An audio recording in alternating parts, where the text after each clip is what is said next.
Tere tulemast kohvipausile. Taas kord on esmaspäev.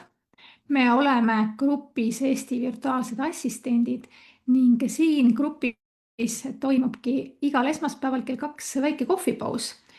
Täna on selline erakordne päev ehk siis lühendatud tööpäev ja mul ongi küsimus, kas sa oled teinud endale pika puhkuse või oled töölainel?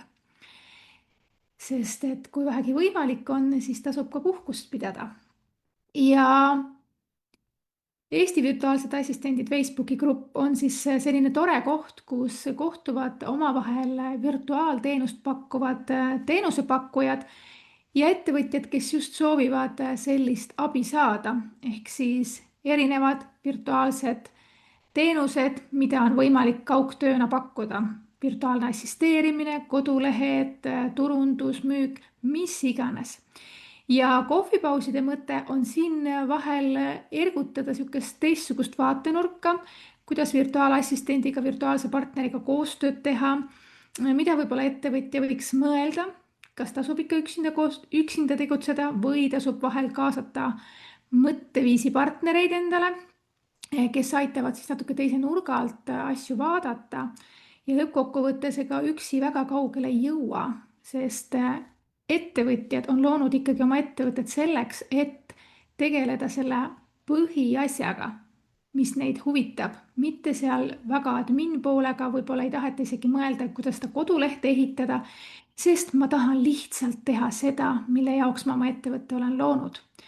Ja tänane teema on mul natukene intrigeeriv, ehk siis see juht ei pea olema kõige targem inimene ruumis. Kuidas tundub, kas on juba natuke selline, et mis mõttes? Kui me loome oma ettevõtte, siis meil on hästi lihtne tegelikult harjuda sellega, et kõik otsused käivad minu kaudu. Alguses on see ju tegelikult täiesti loomulik, sest kui ma ju ettevõtte loon, siis mina täpsemalt tean seda, milleks mul on ettevõte loodud. Ma tean, kes on need kliendid, ma tean, milliseid pakkumisi ma tahan teha. Ma tean, milliseid lubadusi ma saan lubada. Ma tean kogu seda tausta ja kõiki neid detaile. Ehk siis alguses, kui ma ettevõtte loon ja hakkan seda ikkagi üles ehitama, siis ongi päriselt kõik asjad minu peas kinni. Minu visioon, minu mõtted. Kuid mida aeg edasi, siis võib tegelikult sellest kõigest saada takistus. Ja su ettevõte ei hakkagi kasvama. Ja see ei ole mitte sellepärast, et sa nüüd justkui ei oskaks järsku enam otsustada. Tegelikult sa ei oskad, sest sul on ju peas kõik asjad olemas. Ja sa tead, mida sa tegema pead. Kuid siin on oluline meeles pidada seda, et sellisel juhul käivad kõik asjad ainult sinu mõtete järgi, ainult sinu visiooni järgi, mis ei jäta eriti palju ruumi võib-olla teiste inimeste mõtetele. Ja kui me teeme neid kõiki asju kogu aeg sama rada pidi, siis see tegelikult ei pruugi alati olla mõistlik tegevus.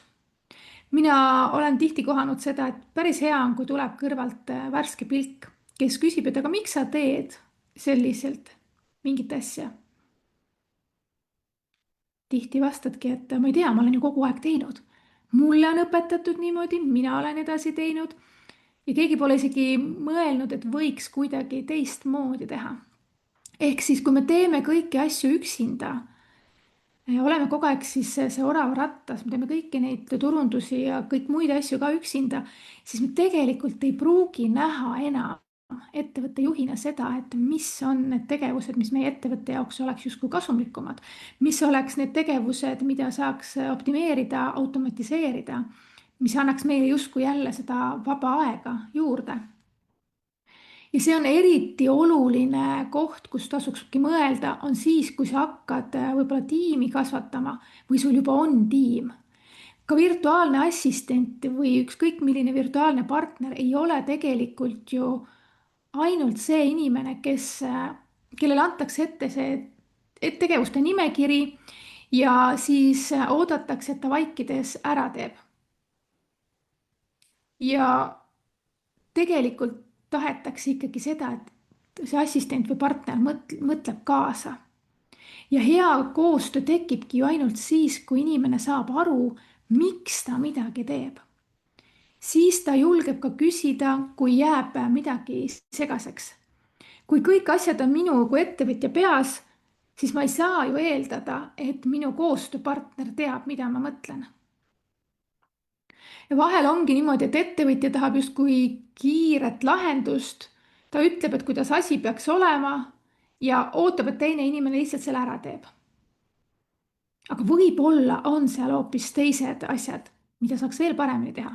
Ehk et kui juht räägib alati esimesena, siis võibki inimene kohaneda ka sellega, et ta ei arvesta enam võib-olla mitte nii väga ettevõtja vajadusi, vaid ta lepib juhi ootustega.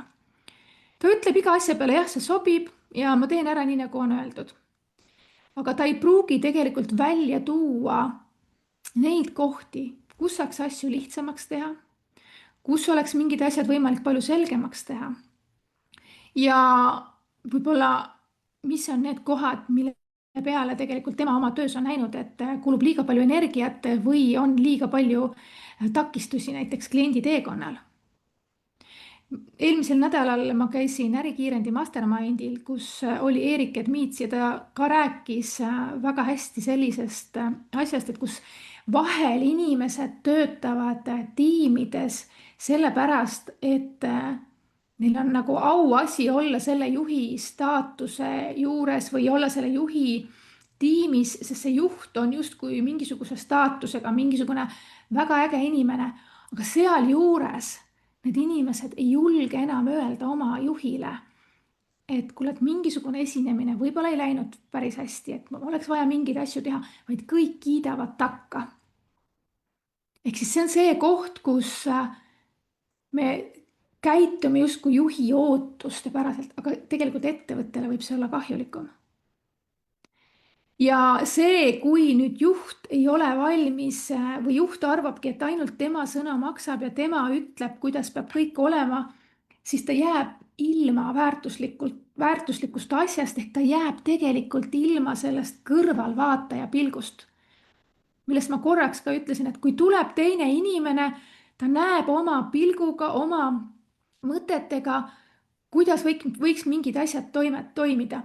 Et hästi lihtne on minu meelest see, kui on mingid kodulehed ja kui mina lähen näiteks külastajana sinna kodulehele, teen mingid sammud läbi ja ma saan anda selle tagasiside, et kuule, et seal on natuke midagi ligadi-logadi, et seal ei olnud mul väga mugav näiteks seda ostuteekonda teha. Ehk siis ma saan anda selle teise pilgu.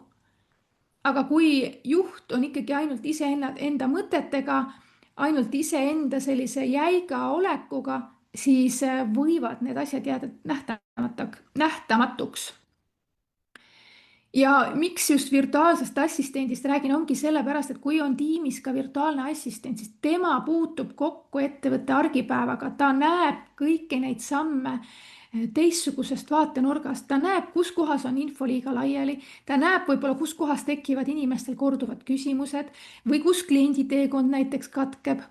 Või ongi see, et kus mõni töö võtab ebamõistlikult palju aega ja võib-olla mingid tegevused, mida ettevõtja teeb käsitsi, saaks palju lihtsamalt teha või siis ikka automatiseerida. Aga selleks, et ta julgeb seda tagasisidet anda, peab tal olema see teadmine, et seda tähelepanekut oodatakse. Ja loomulikult see ei tähenda seda, et ettevõtja, juht peab minema kaasa iga soovitusega. Absoluutselt ei pea.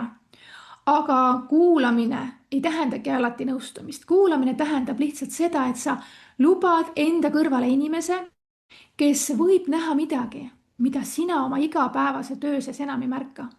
Me oleme lihtsalt nii hõivatud igapäevaste asjadega ja me ei märka neid. Näiteks võibki assistent öeldagi, et ma märkan, et hästi palju tuleb samu küsimusi klientidelt. Äkki me teeme siis mingisuguse valmis vastuse või lisame selle info kodulehele. Või et meil on failid mitmes eri kohas laiali, et loome parem süsteemi, et neid oleks lihtsam üles leida. Ja isegi kas või selline väike asi, et kui ma saaksin iga kuu samas formaadis raportid, kokkuvõtted, siis ma saaksin palju paremini sulle tagasisidet anda. Need ei ole sellised, mis vajaksid mingit suurt strateegilist otsust, need on just niisugused väiksed märkamised, mis teevad tegelikult juhi igapäeva tegutsemise palju kergemaks.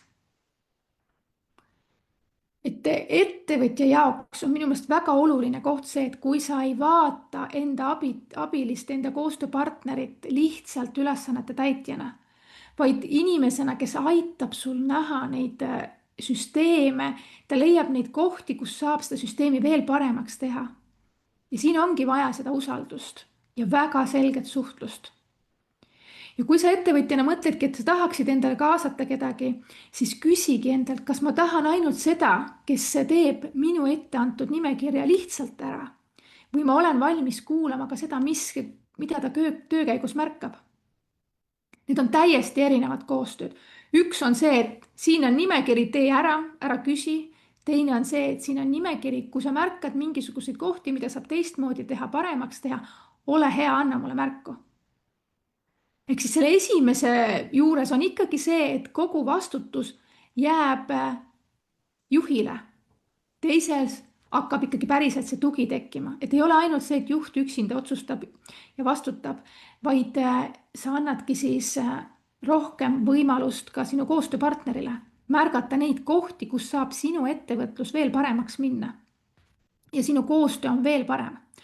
Ehk et kui sa tegelikult ettevõtjana mõtled, et ma tahaks ikkagi endale abilist leida, aga ma ei tea, kust alustada, siis mina soojalt soovitan seda, et mine assistendikooli kodulehele.